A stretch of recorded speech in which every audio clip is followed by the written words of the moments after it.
Welcome to the Wooper Club League Season 17, Weeks 7 and 8 power rankings. With our season 8 weeks long, that means we finally have our playoff teams selected here. Is it going to be the minimum of 8 teams, or are we going to have up to 16 that made it? It took a very long time to figure it out. I'm your host, IllLogic. I'm the coach of the Buffalo Bouffalant, and as always, I am joined by my co-host, SteveChuck, coach of the Waterdeep Wobbuffets. Hey, everybody. Before we get into the action and determining who made the playoffs here at the end of the season, we do actually have a couple of trades and transactions to still go over, with the trade deadline being week 7. A couple here left over. The Hippo hides, making a couple of moves. The future is now as Iron Leaves comes in for Versiana and Blastoise is out for Vaporeon. Steve, tell us something about Vaporeon that we might not know. I will now do no such thing. But one item you may not know is it is cheaper than Blastoise. Yeah, this really looks like a trade up to Iron Leaves, liking something better about that for the team. In exchange, dropping Blastoise down to Vaporeon does pick up the water immunity, which certainly could be helpful. Although Blastoise seems like such a good piece to drop, especially considering the next trade. And that is probably the more relevant one here, as we've got a 3-3 team making a big move here. Basculegion is out in favor of the newly available Blastoise. Blastoise going onto the Empoleons. That is, oh boy, what a nice piece for them to add for a playoff push. Yes, this is a fantastic support mon. It gets a little bit more bulkier. I know the Basculegion kind of was meant to be their tailwind offense option, but they have tons of other options there. Blastoise being able to provide some fake out support, a little bit of healing with Life Dew, hazard removal if that is something they decide they need to bring a specific matchup, and of course that big option for Shell Smash as an alternative for that offensive options is fantastic. Really great piece, Blastoise. And speaking of playoff pushes, we have one more transaction, and of course, we wouldn't be finishing up the season without one more trade with the Cincinnati and Sonora Iron Thorns moving again, this time into free agency in exchange for the Alolan Raichu. I would say the Iron Thorns looks like it's been putting in quite a bit of work this season, but I think Raichu might actually fit the team pretty well, Steve. Yeah, the team's got a couple physical breakers, and really was helped by some special offense Raichu providing that, as well as another means of speed control, another fake out user. Some really fantastic utility here from them on. Very excited to see how it works out for them. Absolutely, you want to use electric terrain. Oh boy, this could be fun. But I suppose we should get into the recap of some of what's going on here. And we're going to start, of course, with Week 7, which will start off with Steve's Waterdeep Wobbuffets back above 500 with a win over the Pikeville Pups. How about the turn 1 Rainbow through Pledge moves into Muddy Water and Rock Slide to help KO Skeledirge and the Mimikyu. Blaziken does go down to Slowbro, but Zoroark takes care of that. Duocean comes in and gets Okoed immediately by Cyclezar. Then Zoroark back into Trick Specs onto Blissey before going down itself. Is an even game by Monster Remaining, but with a Terra Water on Jirachi plus Iron Defense and Calm Mind setup, it's just about over, including Swampert using a Sludge to KO Rabambi. A few stored powers later, and Steve gets the win up to 4-3. Next up, Summit County Psyducks are looking to take a big step up, but the San Jose Sharpedos are the ones stepping up to a 4-3 with a big win. Torn goes Terra Water to resist Inteleon's moves, but it gets frozen immediately. Inteleon goes down to a double up as Scrafty is getting chipped down too, and Luxray goes down as it's Decidueye's turn to set up Tailwind. Scrafty down to triple arrows, but how about Cobalion setting up to +3 defense? It's enough to OHKO Regigigas from full, though it's put to sleep by a yawn from Hippo as Oricorio KOs itself by KOing Weezing, allowing Sand to come back up. But now it's time for Eruption from Typhlosion. Down goes Hippo, but welcome back Unfrozen Torn. It protects against Grassy Glide, meaning triple arrow crits and KOs Thwacky. It's now just a 2v2. Sucker chips the Typhlosion but went Terra Fire. Then Bleak Wind Storm, a double miss. Typhlosion's power to Beat Wave KOs Decidueye, and Cobalion wakes up just in time to KO Torn. The Sharpedos suddenly in a great spot.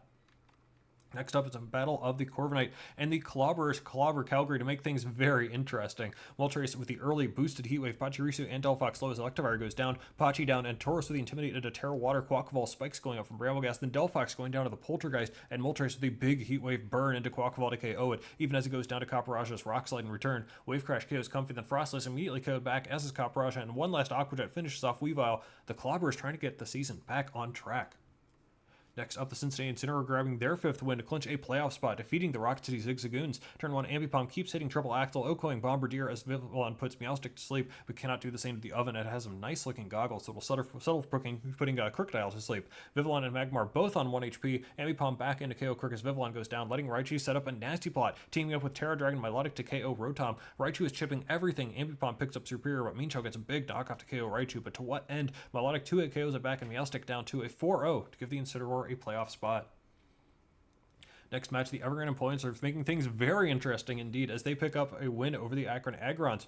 Covert Overquill gets off the taunt to stop Trick Room, then after plenty of pivoting gets a big gunk shot into Emboar to KO, but as Gardevoir clicks Imprison, Terra Dark Brute Bonnet KOs it, meaning Glow King does get off the Trick Room. Overquill put to sleep as Bonnet goes down, and now for the switching game to try and stall out Trick Room. Everything low, but Trick Room is done. Toadscroll puts Glow King to sleep, but can you take down the horse? It swaps out easily, then Glow King wakes up before Overquill to set up Trick Room again, even as horse falls asleep. Illumisa down, Toadscroll down to Glass Tree, Overquill down to Enamorous, Kingdra down to Enamorous 2, Duraludon does half, but the turtle gets the last KO, and the Empoleons are back on track. Next up, things are getting even tighter as the Route 1 Burbs take down the Corinth Phalanx. Slowking gets up Trick Room and survives a couple of big hits as everything is getting low. Last turn, Trick Room Rhyperior Terra's Fire to survive the Energy Ball from Terra Electric Vikavolt, but that means Vikavolt KOs with the Volt Switch the next turn. Haxor skillfully dodging the Hurricane, then Slowking and Vikavolt both survive on 1 HP. Vikavolt goes down, but in comes Cinder to 2 KO Skarmory, and Sandslash with a big crit on a triple axle hit to Oko, Monkey Dory. Cinder KOs Kilowattrel 2, and chunks Magmortar before finally going down, but it's just Magmortar and Dipplin left, and that sounds like Haxor's food to me. A couple of Dragon Claws will finishing things up. The Burbs and the Phalanx getting closer and closer. Next match, the Boopers grab their 5th win in a row and thus a playoff spot, defeating the Hippo Hides. Impidimp tricking the Lagging Tail and Disruptor, but then Hudra's leftovers are taken as well, but it's setting up Acid Armor as Impidimp goes down, but Fortress KOs Iron Leaves in 1 hit, and then another trick gives Hudra a Choice Scarf, and Gyarados at the D-Dance as it gets yawned, but it'll EQ to Oko, the Hudra, and Espeon from full. Plus, Jumpluff is Rage Powdering to absorb a pair of hits from Mudsdale and give time for Gyarados to wake up, but after 3 turns, it's still asleep and goes down. But now Indeedee can just pick up a bunch of KOs. Terra Steel Vaporeon is the last one left, and it goes down to Slitherwing. The Boopers are on fire. Speaking of clinching playoffs, my Buffalo Bouffalant will also be joining the playoff party after defeating the Rocky Mountain Cloisters. It's the Viper Wave coming through by KOing Hydropa with Gunk Shot as Gardevoir takes out Grafaiai with help from a freeze. Then Sviper continues being useful by taunting the Gothorita out of a Trick Room, even though it does go down to foul play. Hurricane into the Goth, but it swaps to Charizard. Hit, crit, Oko. Dozo down to Magnezone and Gardevoir. Gardevoir down to foul play, but a couple of T-Bolts take down Hitmonlee even as Hamrock goes down. Just Gothorita left, so it's a quick cleanup. The Bouffalant suddenly look primed. And finally, the Newport Noctiles are inevitable, but that doesn't mean they're always going to win. How about a very impressive win for the Boulders to cap off a crazy Week 7? Terra Ghost, Porygon Z immunes Fake Out and tricks Raikou a choice item to lock it into Calm Mind as Raichu clicks Electroweb, and it only gets better as Raichu encores Tinkaton into Fake Out, and Raikou swaps Reuniclus into a now stab Shadow Ball and gets O-Code. What a start! Hydreigon survives an alluring voice and does O-Code Porygon with Specs Draco, but now Spiritomb sets up a Trick Room, couple of Poltergeist KO Raikou, and another one nabs Drifblim as Tinkaton is brought to half-White on Keldor. Ally Switch blanks the last turn of Trick Room for the Noctiles, then a double up into Spiritomb finally KOs that. Terra Ground Infernape immunes Electroweb as EQ does get the double KO, and suddenly the Noctiles are in the lead. Double Protect to get Yanmega a speed boost and then OKOs Hydreigon before going down. It's a 1v1, but Gooter has way more HP than Tinkaton. A couple super effective hits KO, and the Boulders walk away with maybe their biggest win to date.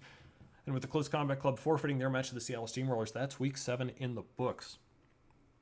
Steve, we've been doing 2 weeks at a time, but I think it's important with only 1 week left to talk about the playoffs situation, which is crazy. Here are your standings so far through 7 weeks. Yeah, nobody has fewer than 2 losses. The Bouffalant, Noctiles, Boopers, Incineroar, and Psyducks all with 2 losses and 5 wins. That is enough for 5 teams to clinch playoffs, but Steve, as we see here, there are a lot more teams competing for playoffs. Going into the final week of the regular season, give us the lowdown on what the playoff situation is looking like. Yeah. So as of this time at Week 7, up to these 16 teams could make the playoffs. It is quite simple here. With the 5 teams already clinched, there are 3 spots available. Of the 4 and 3 teams, they can all win and they are in. Although if at most 2 of them win, then all the 4 and 3 teams will make it, plus any of the 3 and 4 teams that win, as those all 4 and 4 teams would make it. Very interestingly, and just how the schedule worked out for this week, none of these teams at 4 and 3 are playing each other, so there are no guarantee wins among the 4 and 3 teams. 4 of them are playing the teams, the 3 and 4 teams listed below. One of them is playing one of the teams already eliminated, and 2 of them are playing teams that were on the previous slide. They're already 5 and 2. So a very exciting Week 8 with a ton of matches, all of them having playoff implications. So let's get into them. Let's do that indeed. Week 8 Starting off with a bang, a fast game sees the Wobbuffets as the 6th team to 5 wins by taking down the Incineroar. Triple Axel does almost as much to Ambipom as it does to Venomoth thanks to Helmet as the Moth gets up T-Spikes before going down, Raichu up to +2, and Grass Knots into Rindo Swampert, who KOs Raichu back over a couple turns, Jirachi in to set up rocks, Swampert sacks Ambipom, finally goes down to U-turn, and it's even sends the hazards on the field there. Wo-Chen goes to Immune, CC, and Noivern goes down to Melodic's Ice Beam. Melodic forced out as a Helping Hand boosted Flare Blitz does KO Wo-Chen, and the triple KO taking out Magmar, Melodic, and Jirachi with Terra Ground. Helping Hand EQ is just Pincurchin left. It goes down to another EQ, and the Wobbuffets make it that much harder for the remaining 4 and 3 gang members. That is team number 6 in the playoffs. Next match, Corviknight Clobbers will help the cause by inserting themselves and the Boldors into the 4 and 4 crowd with a big win. Acid Armor Tentacruel is the call, but will it work? Raichu knocking off everything while burned, but it's too late to stop Frost Breath sideways into the Tauros Aqua, giving it the Anger Point boost. Swapping to Moltres, EQ does a ton to finish off the Tentacruel and Conkeldurr, and Moltres sets up Tailwind. Sheesh. Yanmega brings Tauros down to 2% with Air Slash, not enough. Any priority anywhere? Frostless down to the sideways damage, but the Clobbers are okay with that. Rock Slide finishes Spiritomb and Goodra. Fake Out finally finishes Tauros, but it's too little too late. Pachirisu does go down too, but Yanmega is 2 chips, so Sableye gets a KO. Slowbro 2 Vulcan easily shrugs off Raichu to KO that too. That's a couple more 4 and 4 teams looking for a chance.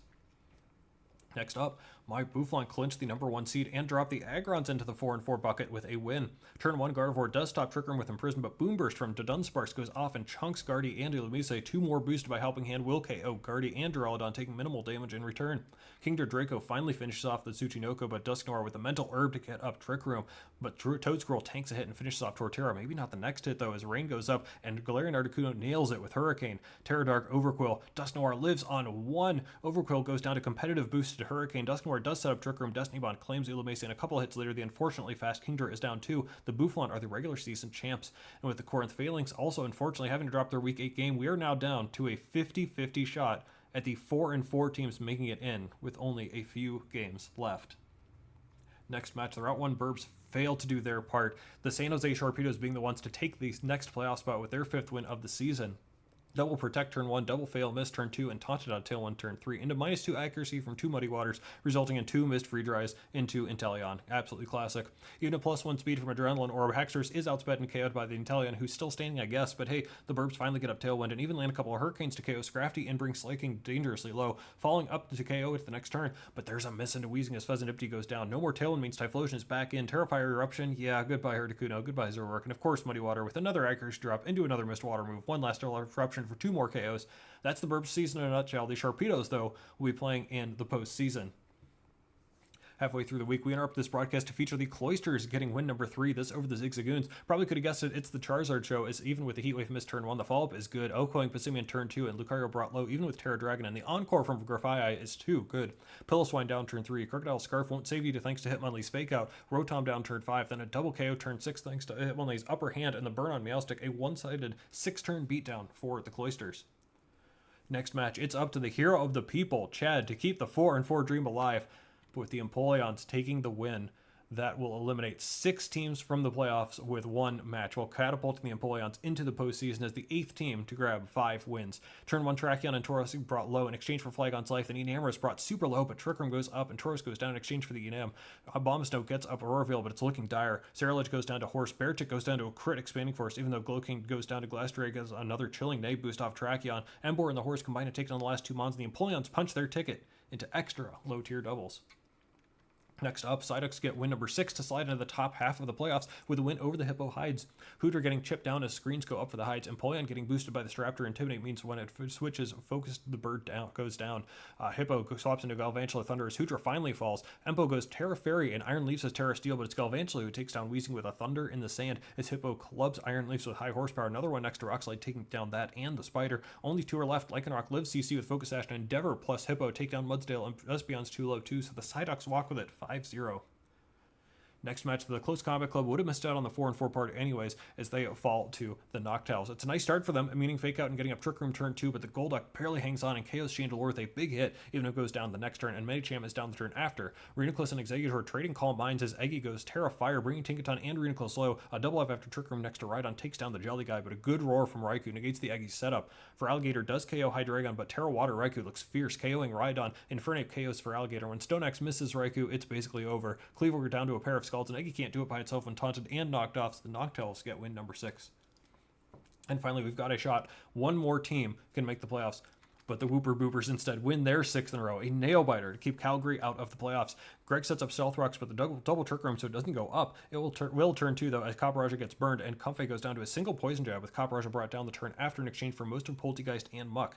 Weavile swaps into tank hits for Gliscor as Chestnut gets up Iron Defense, and Trick Room expires, plus Poltegeist goes down, and Gyarados brought to half. Chestnut goes Terra Water. It'll bring down Jump Off too, but that Tailwind is up, and that's a big deal with Indeedee on the field. Gliscor cannot double protect, and down it goes. Terra Psychic and the double up will KO Delphox, even as Indeedee goes down to Chestnut in return. The Boopers are up 1 mon as Chestnut saps some health from Slitherwing, Ice Spinner into Gyarados, and it lives on 8%. Muck is sacked, then good prediction turns, helping hand boost CC. Chestnut lives on 2%, but Gyarados doesn't need to risk running into the spiky shield. Icy Wind picks off the last of its HP. The Boopers squeak by ice with their 6th win and prevent Calgary from another embarrassing playoff loss by keeping them entirely.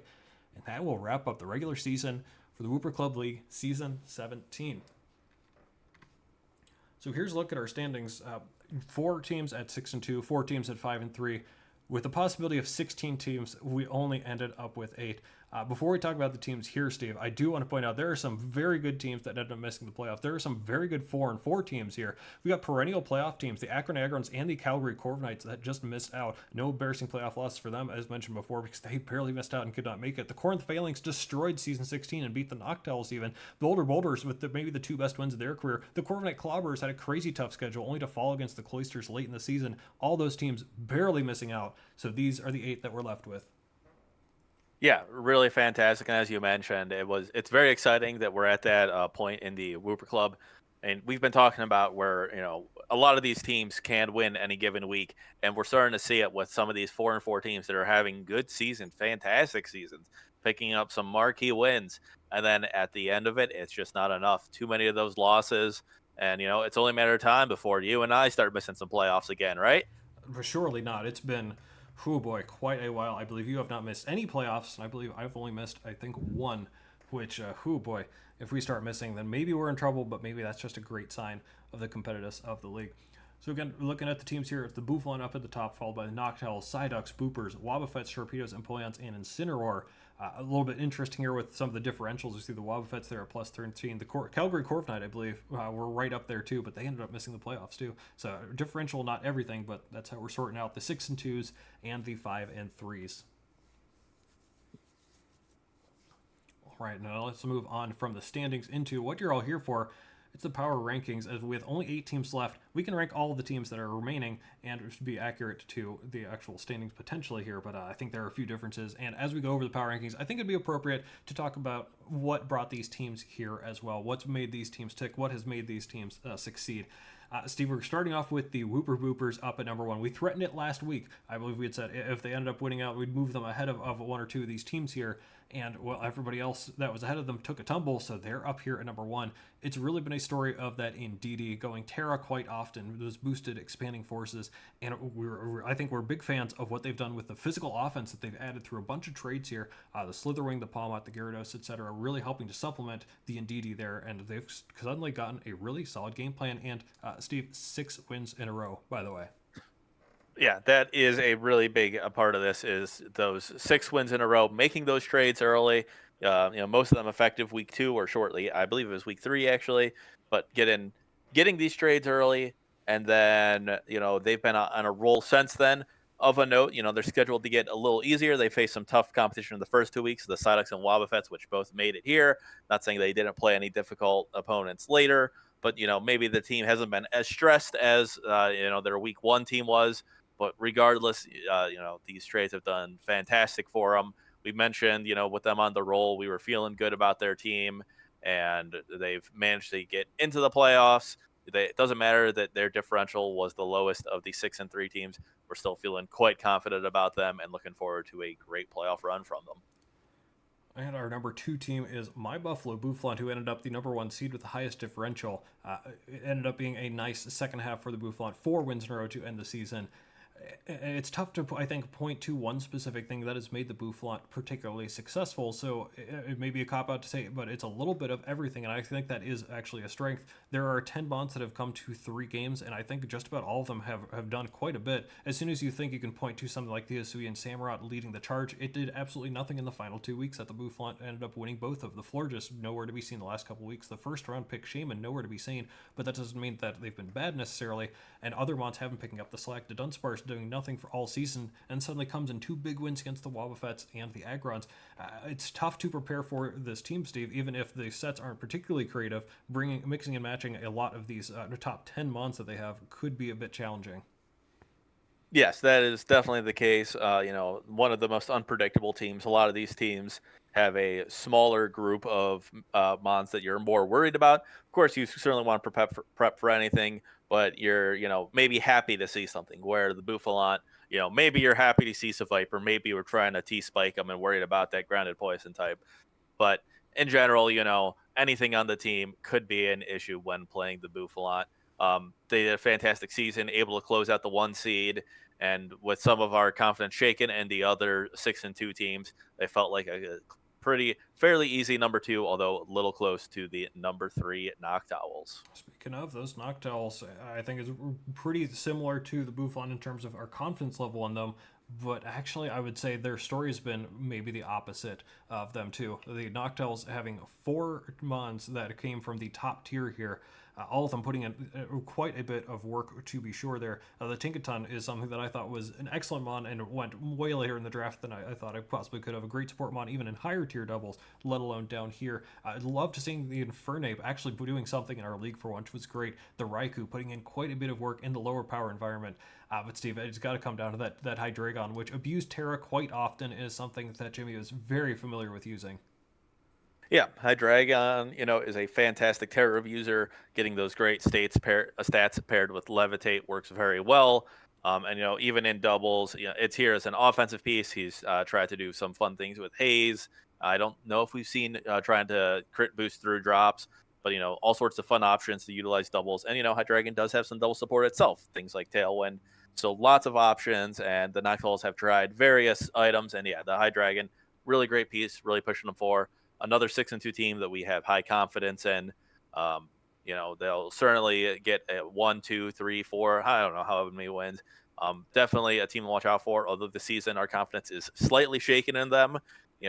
Early on we were praising them as the clear number 1, but in recent weeks they've lost a couple of games that uncharacteristic losses. Could they bounce back in the playoffs? Certainly, but enough shaken confidence that we dropped them a little bit here below the Boopers and Bouffalant.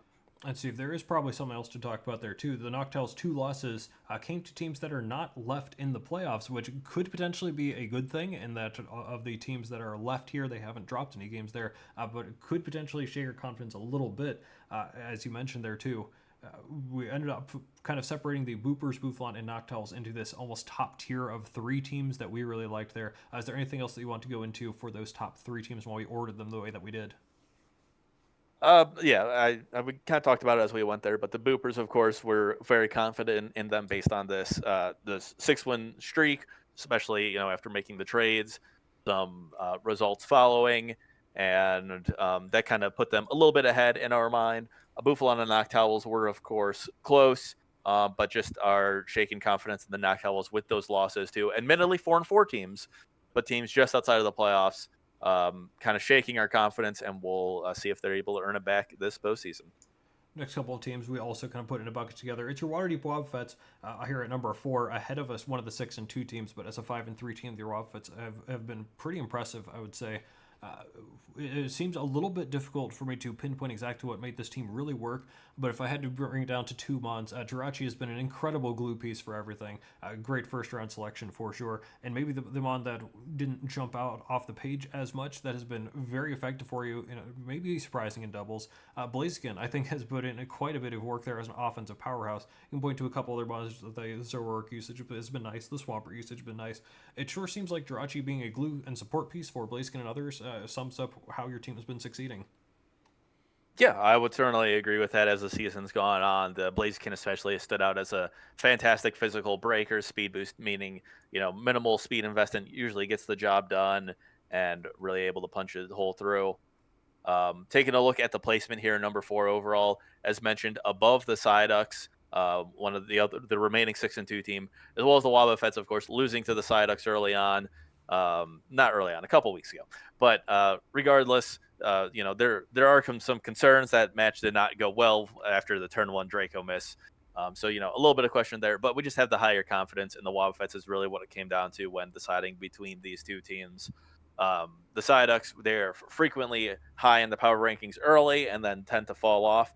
And, this season they were able to hold pretty strong. They had some good wins, impressive wins over teams like the Bouffalant, the Boopers, the Wobbuffets, all the teams ranked above them.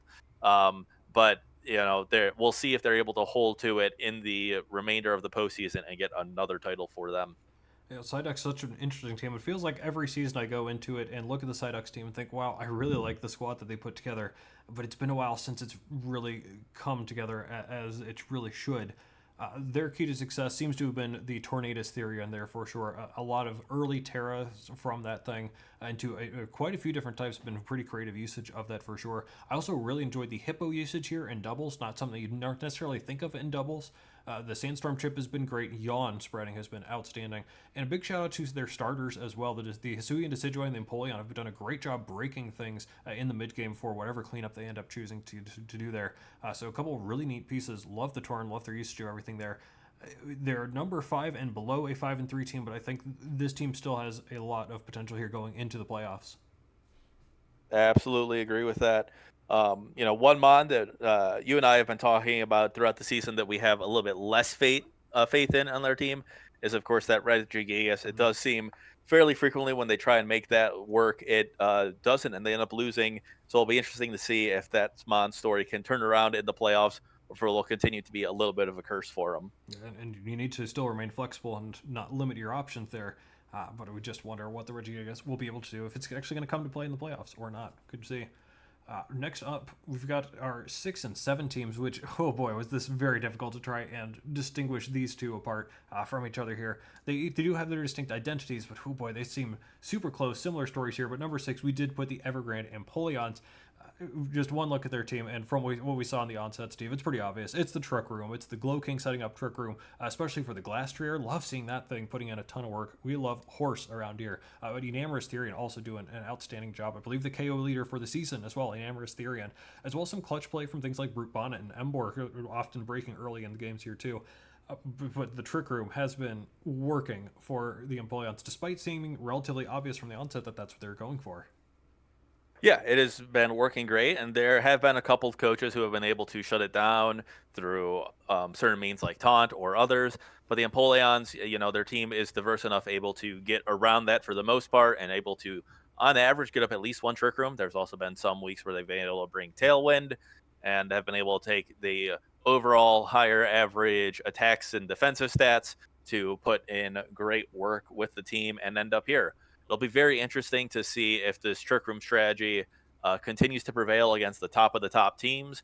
Notably, how they've looked against other teams in the top. They've lost to the Noctowls and Boopers, and notably do have a win over the Sharpedos, which was a key item in us deciding to place the Empoleons at this number 6 spot.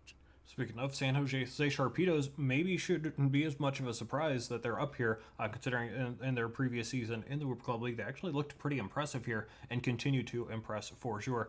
Some of their big pieces, that Hisuian Typhlosion, firing off eruptions and maneuvering and positioning it to be able to do so is a whole different matter than just sitting there and clicking a button, of course, and I think that's been a big part. The Wheezing, yes, Weezing going with Slaking, and Slaking has been very impressive, especially compared to the Regigigas. But I'm very impressed with what the Hisui, the Galarian Weezing rather, has been doing for them. It's been a great support piece. Some matches won just because it's been sitting there on the field and putting out some damage and some support options there.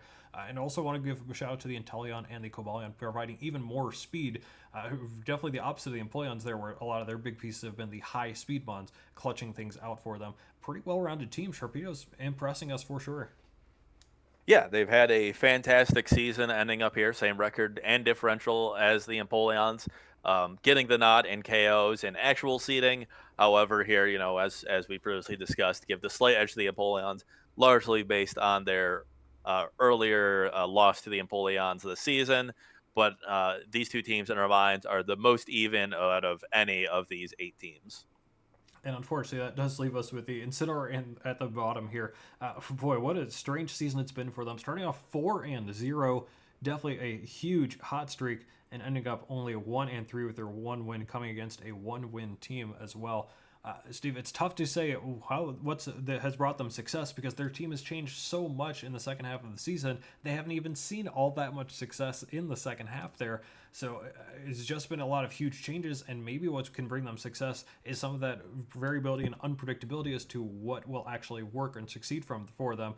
If they suddenly click in the playoffs, maybe it's a little too late for anyone to adapt to what's going on there. Yeah, that is an excellent point to look out for them. We do have them here at the bottom of the power ranking simply because our faith in the team is shaken quite severely. They were doing well, they made trades, and then since they've made trades, it seems they've been performing worse. Now, of course, they certainly could pick it up here, especially in the playoffs. As you mentioned, a lot of the coaches take a couple weeks to get used to Mons, and as now they've had these Mons for a couple weeks, perhaps things will begin to click. Maybe they've been holding things in their back pocket. Um, We'll see come playoffs. And, as coming in as the bottom seed, they have a rocky road ahead of them to make it to the top. You know, and especially not just because of the first round, but we have floating seeding here in the Wooper Club League. So that means after the first round, the top remaining seed will face the bottom remaining seed. So even if they get past the 1, there's a good chance they have to play the 2 then next. And oh boy, it is not easy for the bottom seeds there. Speaking of, I suppose we should look at the quarterfinal schedule here. We've got, of course, 1 versus 8, 2 versus 7, 3 versus 6, 4 versus 5. Let's start off looking at the Buffalo Bouffalant versus the Cincinnati Incineroar, number 1 versus number 8. And Steve, these two teams did play each other back in week 1, with the Incineroar taking a surprising win. It had been a long time since the Incineroar shook down the Bouffalant, but they sure did in week 1. Yep. As you mentioned, this is back in week 1. So back when the Incineroar's team was very different, to this match alone, they brought Driflim as well as the Toxtricity, neither of them on the team. And things have looked different. So it's very hard to glean much of anything from this previous match. I know there was some unfortunate RNG that aided the Incineroar in this win, but it'll really come down at the end to a very different matchup. The Bouffalant will be prepping for a completely different team, which very well could have impacted some of the decisions that led to perhaps a favorable matchup for the Incineroar in the match itself. And the Incineroar, of course, have some different pieces. So this is one of the matches, but not the only match. That'll be very different to try and figure out what's going on and how it compares to this playoff match. And that's a little tougher for my Bouffalant, too, because you would often say in Draft League that it's very tough to win twice in the same season against the same team, but this is not the same team that the Incineroar have. So even if potentially it could take some lessons learned from the first match, how much do they really apply to the second matchup when it's that different? I think whatever advantage the Bouffalant have from losing the first one is thrown out the window here for the rematch, so this could be fun.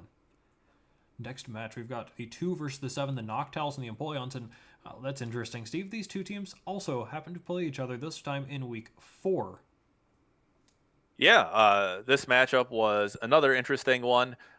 Very exciting early on as there were lots of consumable items being used, focus sashes, berries for resist. Great use of those items throughout the game. But as the game was progressing, the Noctowls were able to kind of take small edges where they were able to get them, get a little bit of lead, and just press through it.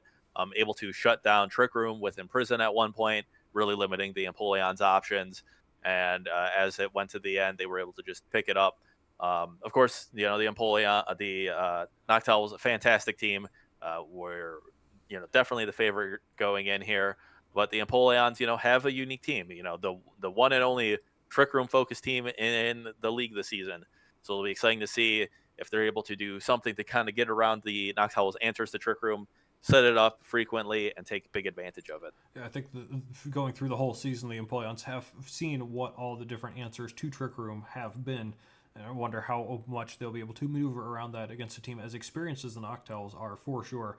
Utilizing quite a few different ways. They brought the Trevenant in that matchup, the first matchup, to help shut down Trick Room, in addition to a couple other very interesting, fun key pieces there. What if the opponents can get a leg up on them somehow, trick them in some way, shape, or form, maybe subvert some expectations there? There's a shot. I do think there's a shot. The Empoleons team has some raw stats and numbers that can actually compete with the Noctowls. Next up, Psyducks and Sharpedos. I think this is a pretty fun one. One of these two teams in the quarterfinals is really cool to see. Wouldn't you know it, these two teams also played. Steve, I went over this one just a little bit ago here in week 7, and oh boy, there were some interesting dynamics at play here. Yeah, this game was another one really close once it was just covered. And, a marquee moment to me was you had mentioned in the breakdown how important the Tornadus has been to them. And the Tornadus turn to Terra Water, gets frozen by Ice Beam, really puts a damper on it, but they were still able to fight back, get quite close. Late game, the Tornadus, of course, did thaw under an eruption. But outside of that, weren't able to quite bring it back at that point. This was another game where Regigigas was brought and was not able to do much in front of the plus defensive Boleon. It did, of course, bring the Oricorio down to Sash. So, there was something, but the Kabalion able to shut that down. So we'll see if, in this rematch, Regigigas comes once again, if it's able to do more, and, of course, see if the RNG difference really changes the outcome of this game. Love seeing the wheezing matchup and who's going to bring what there. You're relying on each other to bring neutralizing gas. That'd be a lot of fun, but very unreliable. Very strange matchup this past time around. Psyducks, as soon as you think, oh, I don't know, they're kind of on the decline, I don't know. Oh, look at the match. They really had a good shot in this one for sure. Sharpedos are nothing to scoff at, though, for sure, too, with a couple of very clutch wins here in the last couple of weeks to get there. This should be a blast of a matchup. But maybe my favorite one here, Wooper Boopers and Waterdeep Wobbuffets. And what'd you note, Steve? 4 for 4. All 4 of these matchups are actually rematches. And just like the Bouffalant Incineroar, this one happened in week 1 as well. And also, like the Bouffalant and Incineroar, one of these teams has completely changed their team since this matchup. We joke about the Incineroar because they made a bunch of trades, not so many free agent transactions, but really emphasizing trades throughout the season to try and change their team. But the Boopers, week 2 and 3, traded everything out, 7 for 7, plus then making some trades on top of that with the Incineroar. So this is, of course, a very different matchup. Of course, in week 1, this is back when the Wobbuffets really focused on Noivern and that Boom Burst, which was a very effective move in the match, really led to a quite a good win for the Wobbuffets. But since then, of course, the teams are completely different, and it will be interesting in both how the Wobbuffets have grown with the team, as well as the Boopers' new team, to see how this matchup progresses this time. Yeah, this may be the most fun match to look at here. A couple of teams that almost have to prep fully anew, with the Boopers, as you said, having almost everything completely different, more different pieces than the Incineroar had in their first matchup, with half the team being different from week 1. We've been able to relatively effectively break down each other's answers, what each other has been trying to do all season. But this back and forth of prep, I think, will determine a lot in this matchup. The Boopers are hot, but if there is a team that I would trust to be able to stop that, overturn that, break it down, there are only a few teams that I could potentially even consider with a shot against the hot Boopers, and the Wobbuffets are actually one of them as a top 3 team historically in the league. So that's going to do it for our overall breakdown here. Unfortunately, only 8 teams. Wish we could have brought you a whole bunch more teams that could have made playoffs. Again, we had up to 16, even 14 or 15, I think, even once a couple of those other teams were dropping there. But darn, we had exactly 3 of the 4 and 3 teams win in the final week to bring you just 8 teams. Congrats to all these teams for making it. Wonder if we're going to see any magic happen here or in the playoffs, or if it's just going to end up with the same teams over and over again. The parity is getting crazy in this league, folks. Being able to see all these awesome teams come together and do something special here. This league is starting to get really spicy and fun. But that's going to do it for us. We'll see you later on in the playoffs. Thanks to Steve for joining me, and we'll see you here later as we break down what's happening in the playoffs.